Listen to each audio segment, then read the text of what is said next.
Samsung might have just pulled off its boldest Galaxy S25 FE move yet, and the crazy part is, it has nothing to do with design or new features. It all comes down to one simple detail that could decide whether this phone wins fans or gets ignored the price. And this leak might have just revealed everything. Welcome back, viewers. James here.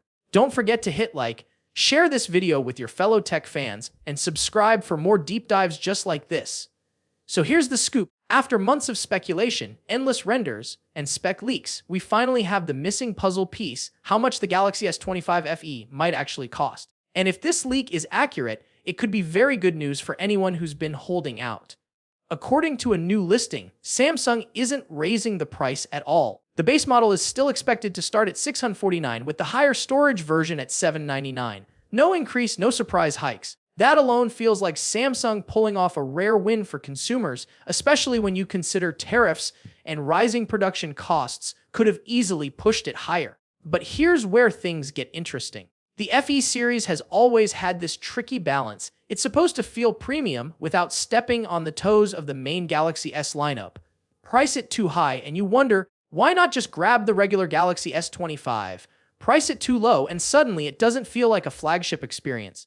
So keeping it steady at $650 isn't just safe, it's kind of genius. Of course, price alone won't make people buy it. The real question is what's inside this thing. And that's where the story gets even better. The design, clean and minimal, launching in icy blue, navy, black, and white. Safe colors, but polished enough to look premium.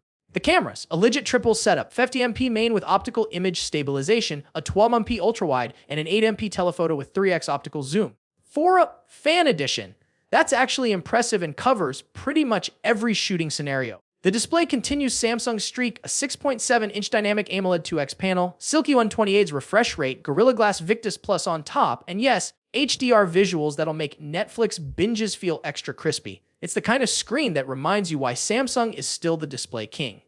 Now, powering all this is the Exynos 2400, and I know Exynos doesn't exactly get tech fans jumping out of their seats, but this generation is a big step up. Early reports say it'll be smoother, more efficient, and paired with 8 GB of RAM, it should handle gaming, multitasking, and daily use just fine. And here's a fun twist. The S25 FE could launch with Android 16 running One UI 8 out of the box, complete with Samsung's promise of 7 years of major updates. That's wild for a phone in this category and makes it one of the longest supported Androids ever. Battery life also gets a bump, 4900 mAh compared to 4700 on the previous model. Not massive, but paired with better optimization, it should last longer in real use. Charging speeds are where things get spicy though, upgraded to 45W wired fast charging.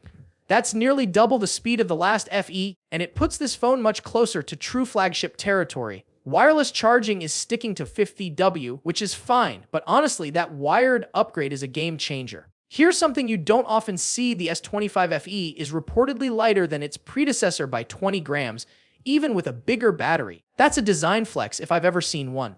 Premium feel, slim frame, water-resistant IP68 rating, and an Armor aluminum body. It's clear Samsung isn't treating this like a cut-down budget phone. Now, here's where I think Samsung nailed it.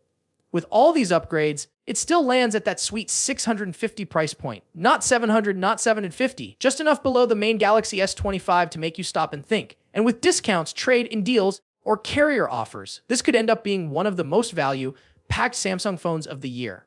Timing-wise, late September looks like the launch window, probably lining up with IFA 2020-2025, which means, honestly, the wait might be over before you know it. So here's the real question. Would you grab the Galaxy S25 FE at $650, or would you spend a bit more for the regular Galaxy S25? Because if these leaks are spot on, Samsung may have just built the perfect middle ground: flagship features, fan-friendly price, and a design that doesn't compromise.